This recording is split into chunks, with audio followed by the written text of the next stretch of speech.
সংক্ষুব্ধ আদিবাসী ছাত্র জনতার এনসিটিবি ভবন ঘেরাও কর্মসূচিতে স্টুডেন্টস ফর সভারেন্টি কর্তৃক সন্ত্রাসী হামলার প্রতিবাদে ও হামলাকারীদের দৃষ্টান্তমূলক শাস্তি এবং পাঠ্যপুস্তকে আদিবাসী শব্দ সম্বলিত গ্রাফিতি পুনর্বহালের দাবিতে শিল্পাঞ্চল আশুলিয়ায় বিক্ষোভ মিছিল ও প্রতিবাদ সমাবেশ করেছে আশুলিয়ায় বসবাসরত আদিবাসীরা। শুক্রবার বিকেলে আদিবাসী শ্রমজীবী জনতা আশুলিয়ার ব্যানারে এ বিক্ষোভ মিছিল ও প্রতিবাদ সমাবেশ অনুষ্ঠিত হয়। বিকেলে আশুলিয়ার ডিপিজের নতুন জোনের সামনে থেকে নবীনগর চন্দ্রা মহাসড়কে একটি বিক্ষোভ মিছিল বের করে তারা। পরে মিছিলটি বাইপাইল ঘুরে আশুলিয়া প্রেসক্লাবের সামনে গিয়ে সংক্ষিপ্ত সমাবেশের মাধ্যমে শেষ হয়।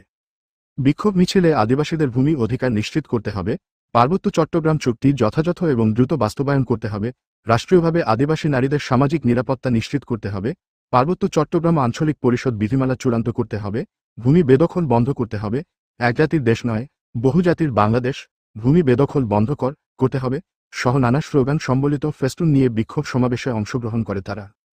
সমাবেশে এ সময় বক্তব্য রাখেন রতন বিজয়, আনন্দ বিকাশ চাকমা, অনিল চাকমা, শান্ত চাকমা, সৌমিত্র চাকমা প্রমুখ।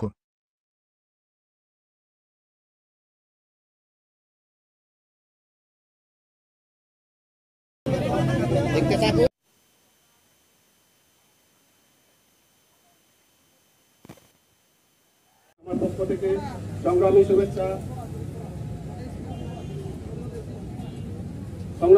ও বিপ্লবী থেকে বাস্তবায়ন করেনি।